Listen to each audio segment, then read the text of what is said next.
Hello there, it's Jan here from JB Crafts, and I'm back today with another video tutorial for you. And this one involves one of my favourite stamping techniques. I started out my crafting journey as a stamper, and to this day I still love stamping in any form. So this one's actually called a triple layer stamp technique. So this is for Technique Tuesday, which has been running a series, has been running for a little while now. And if you haven't come, if this is the first time you've seen it, I do have a playlist of lots of different techniques that we've done over the last few weeks or few months. So yeah, today we're going to look at triple layer stamping. And the idea of this is that I have three main layers to my card, and they've all been stamped at the same time so that you get this beautiful flow of your pattern across all the different layers here. Now I have got there's lots of different ways to do this, and there are no set measurements. I'm going to give you the measurements that I've used for this particular one today, but you can do so many variations of this. So we're going to recreate this one today, but I'm actually going to change. I've gone very monochromatic for this one. This is black and white, and I've got some beautiful black gloss mirror card for my matte layers, which I had in my stash, and it's just added that little touch of luxury to what is a very, very straightforward design. I have popped a little bit of the stamping inside again with my sentiment just to decorate the inside. We're going to recreate it in navy today. I'm going to bring in my quick dry ink in Midnight, which is a really nice dark navy, and we're going to do the matte layers because I thought the navy and white would look equally as striking. Now, just to give you some other examples, I've gone for a landscape version here. My fold is up on the top for this one. And I've got one rectangular piece, I have got a square piece, and then I've got my long skinny rectangle. And I'll give you all the measurements for those when we get into the tutorial. But your three layers can be absolutely any size. Now, one of the most popular ways of creating this style is to stay with the same kind of shape. So whether you choose a square or a rectangle, hexagons, anything, you can do this with circles and hearts, absolutely any shape. But the idea is that you cut them in the different sizes. I like to have plenty showing round the edges here. And this one's just been done with a set of butterflies. So this one's just been using my vintage butterflies, which is from a Sarah Signature collection from Crafters Companion, lots and lots of different ones. And I've just stamped this one with some Distress Oxide ink. So I've just used a range of pinks again, and I went with the black to matte it. So again, just three different size squares and then the matte layers behind them. And I usually keep it quite a skinny. I've just got 1/8 of an inch showing on my matte layer there. So that one's using squares. I haven't decorated the inside of the others, but just to give you an idea of what you can do with these, just added a little die cut butterfly to echo the rest of the design. Then I got very creative with my actual inks and some stamps and some stencils. So this one was using stenciling in the background here, lots of different abstract stamps that I've got in my my stash, and created my own background for this one, and then die cut the panels out of it. So again, we've got the rectangles this time in a portrait style. This one opens up on your book fold, but again, just staggering the panels rather than keeping them all uniformly straight like we did in this one. So just showing you, that you can sort of offset them. However you decide to display them is how you want to put them together to stamp. And I'll talk about that a little bit more when we go through the tutorial. And then I've also done one on craft card, again, portrait style on this one. And again, although I stuck to rectangles, I've sort of offset them. So I've got my main one in the background, a second one here, and a shorter third one. So lots, and I mean, this is no way is this an exhaustive list. There are so many. If you have a look on social media, there are so many different ways to do this particular style. So just to give you a little bit of variety in what we've done there, and just bring this one back in. This is the one that we're actually going to make today. And this is using a stamp set, a very old stamp set from a company called Honeydew Crafts, and it's called Foliage Flourish but anything nice and bold that you have in your stash. I've said this before, the ethos of the channel here is to encourage you to use things that you have in your stash. So you may not have exactly the same stamp that I've used, but if you have something very similar that's got that lovely foliage flourish or anything along those lines, you can do this technique with any stamps. Okay, so but that's the one I chose for today, and I've had this a very long time. I bought this when I was working at the Crafters Companion store in Derbyshire. So yeah, it must be probably going on at least 8 years old, 9 years old by now. But yeah, just wanted that lovely flourish, and I've dug that one out of the stash for the purpose of that one. So let's bring in some pieces and I will talk you through how we've actually done this. I've got my stamping platform at the ready. I just need a piece of scrap card to pop inside it, scrap paper to pop inside it, because we're going to stamp over the edge of my design. So I am actually going to protect my stamping platform. So we'll pop that one to one side there, and I'll bring in some of the pieces that I've cut to create that design. So like I said, you want the triple, obviously you need 3 pieces of card, whatever you decide. Now I'll give you the measurements for what I've done, but you can do these. These could be 3 rectangular designs to create the nest of rectangles like I did with the squares. But I've actually chosen a piece that is 6 5/8 by 4 5/8, and these have been chosen purposely to fit on my card blank. This is a 7.5 by 5.5 card blank that I've cut myself, and I've sort of worked my way down with the mats and layers to get to these sizes. So the first outside rectangle is 6 5/8 by 4 5/8. That's going to be this outside one, the largest one here. Then I went for my square, and this is just a 3 by 3 inch square, and that's the piece that we're going to insert just here.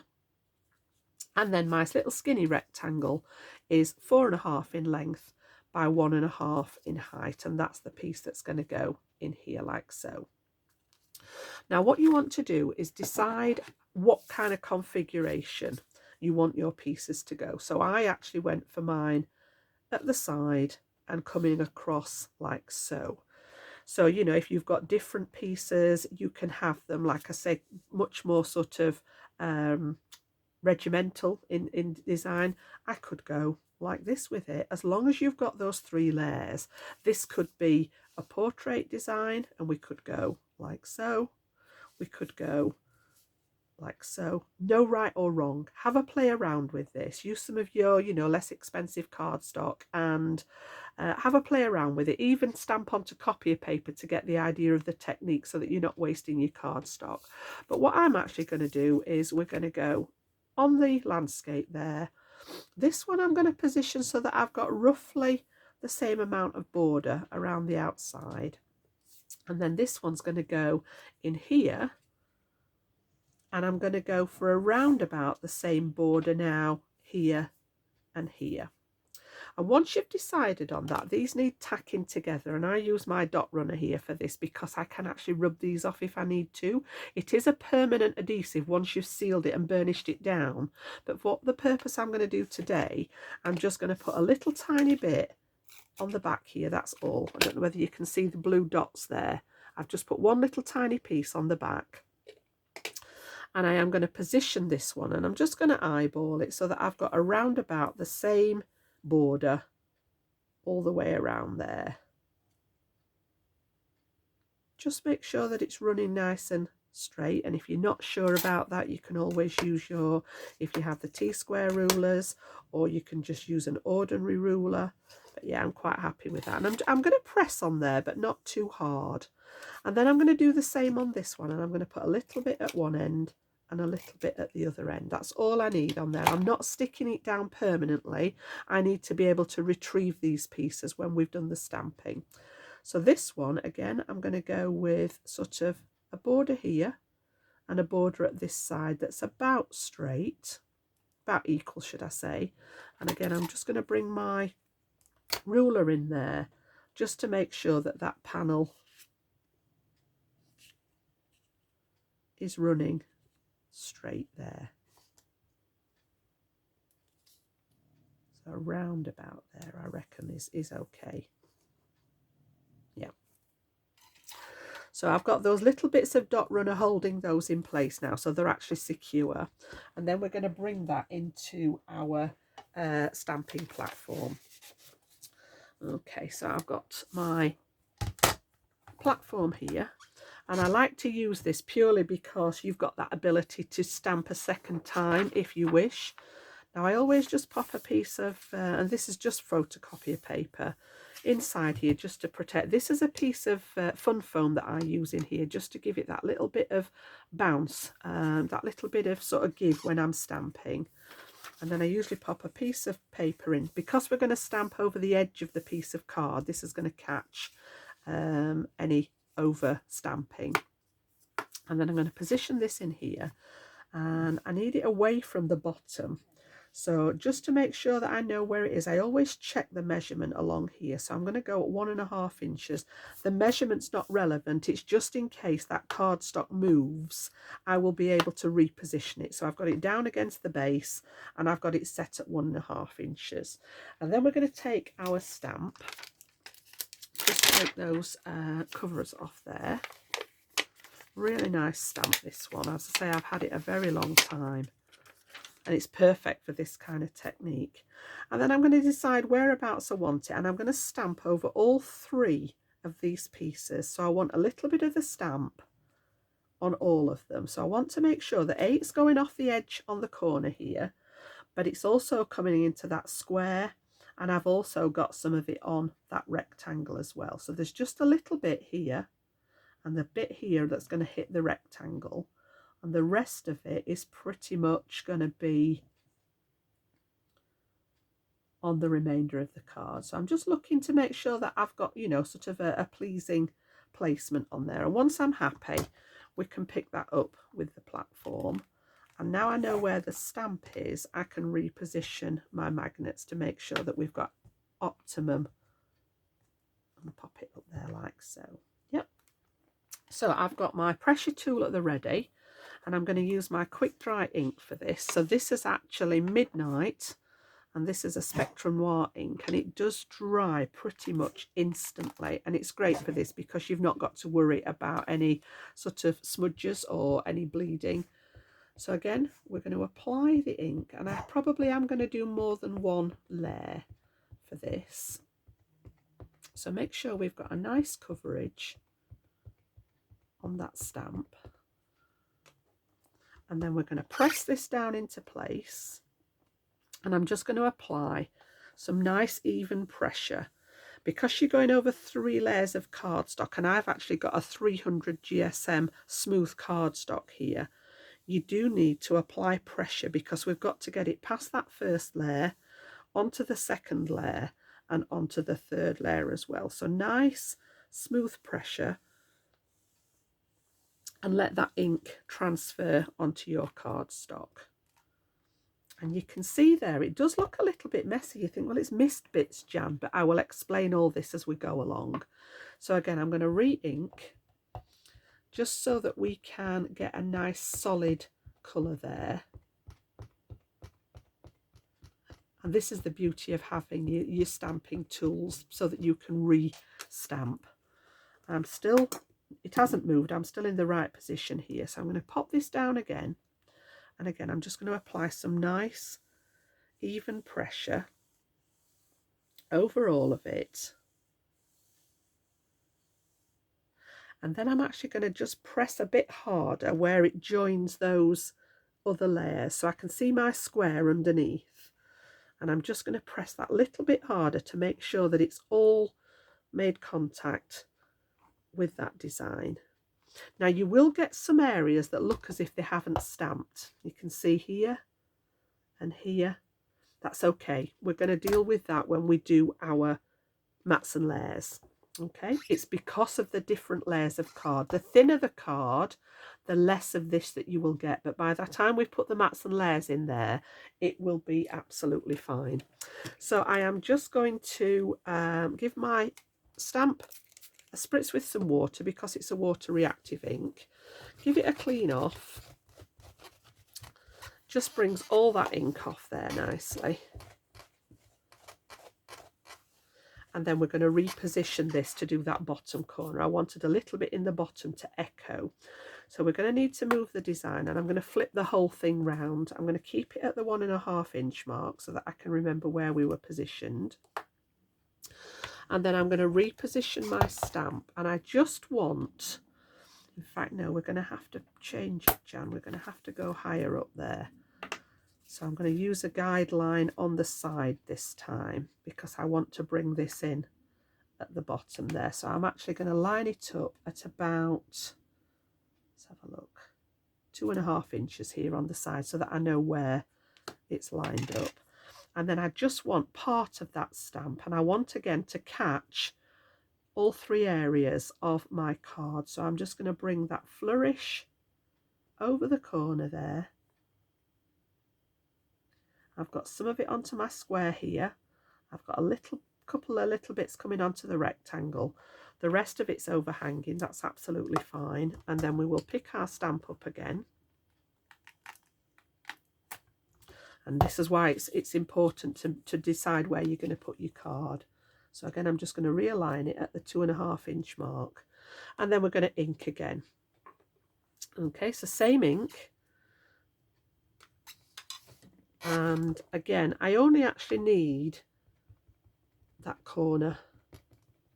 So I'm not going to bother inking up the other side of it because that is just going to go off the edge of the page there. So again, there's more than enough there. Press that down. Again, give it a really nice... Sometimes it helps if you stand up when you're stamping like this because you can get more pressure on the top of it. But I have to be careful when I stand up because I'm level with my camera up above me and I end up with all sorts of issues going on. And then again, I am going to pop a second coat down just to get that depth of colour. And you can stamp as many times as you want if you have the stamping apparatus, the platforms. There are lots of different ones of these around. So just giving that a nice liberal coating of ink again. And then I'm going to pop that back down and again apply some nice even pressure with that pressure tool. These are readily available. It just has a foam pad on the bottom of it, readily available I bought mine on Amazon, but it does mean that you can get really nice even pressure over the top of your platform there. And again, just where those pieces overlap, I'm just going to apply a bit more pressure with my thumb there, and we should be good to go. So again, a little bit of a clean up on my stamp, just using that water spritz and the old cloth there, and that will bring all that ink, because it's a water-based ink, it'll just bring everything off the stamp ready to use again next time. So I'll leave that in there for now. We'll just use our piece that we've stamped up. So again, if you have a look now, you can see that we've got, whoops, and you think, well, it does look a bit messy, Jan, but trust me, bear with me, trust the process. I'm not worried about where these pieces have missed because that's where those matte layers come into place. So what I've done then is I've created, oh, I know I've missed something. Let me just bring my platform back. I've missed a little bit. I actually want to put a greeting in here as well. So I will take my stamp off out of the way. I was just looking at my sample then. I thought, you've not placed your greeting, Jan. So we'll pop that one back on its carrier sheet. And then again, any of your greetings that you've got that fit the size. I've just got a massive sheet here that's got lots of different ones, and I just chose the birthday greetings. And again, this can actually go into its proper position now in the corner there. And I'm going to pop the birthday greetings in the gap just here. That was very lucky. I did the greeting first last time so that I could stamp around it. So it was very lucky that we've got a space left there. Just eyeballing that to make sure it's nice and straight. And then I'm going to do that. I'm going to keep it all monochromatic. So I'm actually going to go with the same blue ink. And again, we'll do a couple of layers there. I was a bit heavy-handed with that. Let me just try that again because I don't want to get too much ink around. That's better. It's getting a bit giddy with my ink. Because it's a sponge applicator on here, I didn't want to get too much over the edge of the stamp. There we go. And then I'm just going to give it another light tap. We'll just give it a couple of layers because that's what we did for the main image. So we'll get the same strength of colour there. Perfect. Happy with that. So again, we can bring that out now and we're ready for the next part. Okay, now I did feel I wanted a little bit of something in here, and I've just got a little tiny butterfly stamp here that I'm going to stick in the middle. And I have put this on a block because it was, I'll be honest with you, it was an afterthought. When I put the other card together, I felt as if it had just got a little tiny gap and I wanted to close some of this in. So again, I'm just going to use my block there and just drop that one. And we are only going to have one of these because I'm not going to try and line it up with the acrylic block. But again, just let that try. I quite like that it's a little bit paler for that one. Okay, so that's my stamping finished, and because it's quick dry, I don't have to worry about smudging any of this now. So what we're going to do is we're just going to very gently lift those dots and separate my pieces of card. And that's why I only put a little bit on. So make sure you keep the correct orientation. This one's fine because we've got the greeting on it, but I'm going to keep that one this way around because we need to put them back together in the same orientation. So what I've done then is I've cut 3 pieces of my navy cardstock here to match the layers. So we started off with a piece of 6 5/8 by 4 5/8, and I've just gone up 1/4 inch. So 6 7/8 by 4 7/8, and this is just going to create a nice 1/8 inch navy matte layer. And this is just plain navy cardstock. It's actually a Creative Expressions cardstock, and that's just going to create that matte layer around the edge. And then this one was 3 inches square, so I've just gone up to 3 1/4 inch for this layer, and we're going to pop this one on here like so. And then when we line this back up, so I'm going to look at my design and I'm going to get it in position here. You can see that the matte layer covers up the bit that was missing where we'd not got the stamped image properly because of the layers. So just making sure that it all runs through nicely. That one wants to be a little bit further. Looking at the leaf here. Yep. And then same with this one. This one was 4 1/2 by 1 1/2. So we've gone up to 4 3/4 by 1 3/4. So each of my navy pieces is 1/4 inch bigger in each dimension than the piece that we stamped on. And again, I'm going to line this one up here. And you can see that we've actually covered those areas that weren't quite filled in. So I'm going to pop all those pieces together. I'm just going to use my tape runner for this and make sure that we've got all those stuck together. So literally just adding a little bit of tape runner, oops, on the back here. And just get these nestled nicely so that they've got their matte layers in place. So again, like I said, there's about 1/4 inch border all the way around there. So that's number 1. And then we've got our square, which I'm going to do the same with.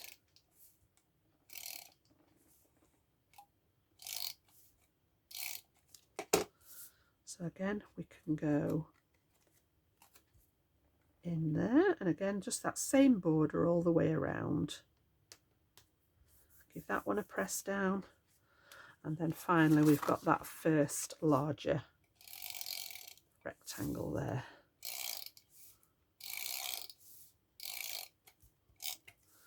There we go.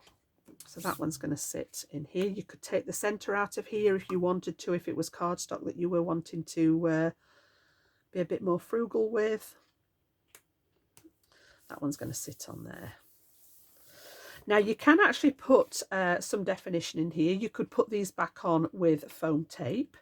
Shall we do that on this one? I actually kept this one flat, but I think we'll try it with some foam tape on this one. I have got a massive roll of foam tape, and I mean massive. So what I'm going to do is just take some lengths off here so that we can work with it a little bit easier. And I'll keep the back one flat, and then we'll run a little bit of foam tape. I'm going to go vertical on this one.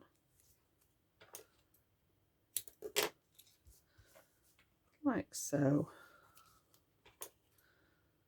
And I'll put one in the middle as well.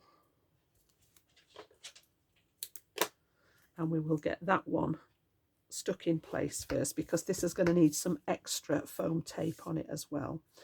So let's take the back off here. Oops. And we can get that one in position.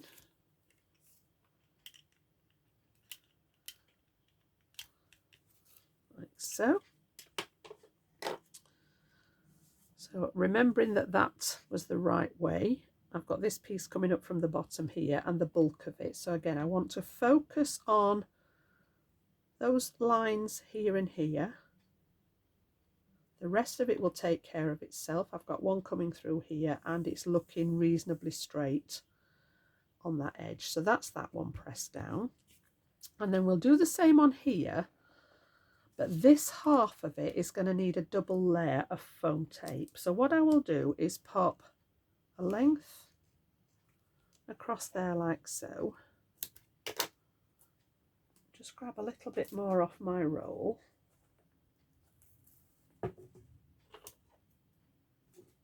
We're going to pop a length on there like so.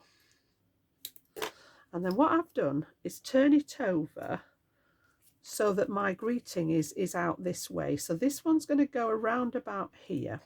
So I'm going to take the liner off of both of the pieces. And then the piece that is jutting out over the edge here, I'm going to build up another layer of foam. Because this is going to go over this one, I want to have a couple of layers to make it the same height, otherwise it's going to be very wobbly. So just on that edge there, and then I can use that one as a guideline on there. We're going to go double on that one. Okay, so we'll take that one off as well.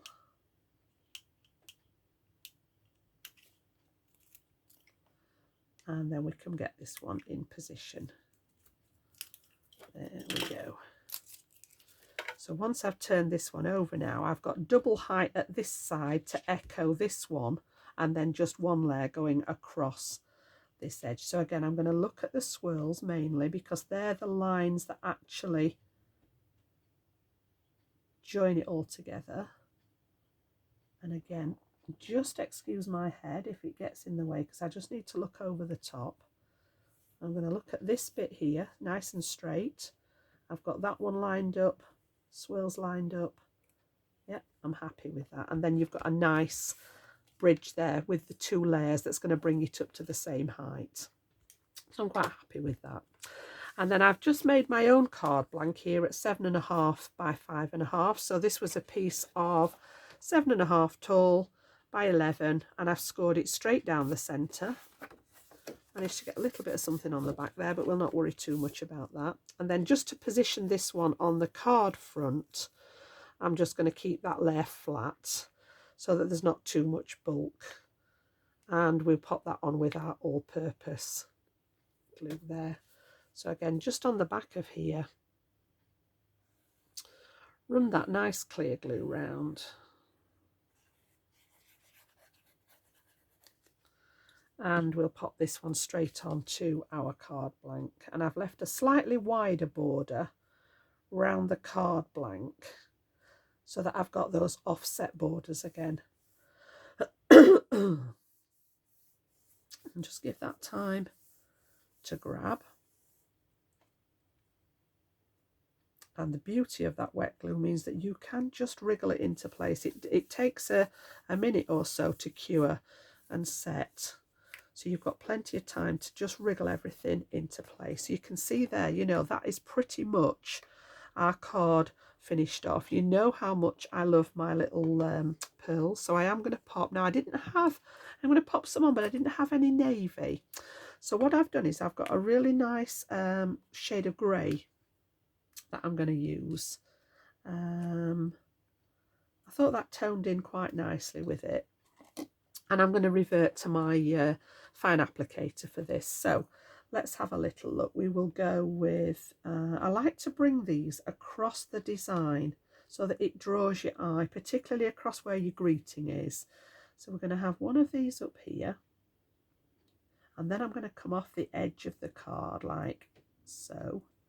And then this one can come down here. Do we want that one on that layer? Yeah, I quite like it like that. So I'm going to keep my little sticky tool there, and I'm just going to pick these up and add a tiny little drop of my acrylic glue there, and then pop those in place like so. So again, it's just a scattering. I normally use an odd number. Okay, and just put the lid back on there.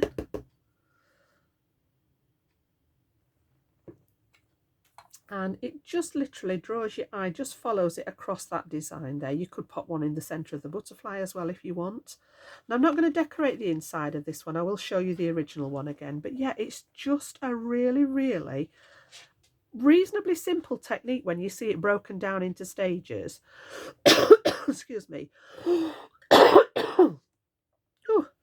But yeah, very effective when finished, whether you choose to do it in a monochromatic scheme or whether you want to do it in colours. You could have 3 different colours on each layer. You know, you could do your stamping in one colour and then do your matte layers in different colours if you wanted to sort of go more along that rainbow. If I bring the one in that I did earlier again, you can see we've just got it in the black, and again I've gone with that same scattering of pearl beads just to draw your eye across there. And then I did just add the same size piece as what my matte layer was in the background, and I did a tiny little bit of stamping on the corner with the butterfly just to link this to the outside again, so that you've got that bit of substance. It will stand up nicely on there. Fold at the top this time, but again it would look equally as nice, you know, if this was your design here and your fold was at this side. So like I said, lots and lots of different ways, and I will just bring you those ones back in again that I showed you earlier, just to give you some different designs there. So we actually had the one with the squares. This was done oh, I've got a proper frog in my throat today. This one was just done with basic square sizes, and again the 3 layers stuck together, and then I did this with my oxide inks in this one.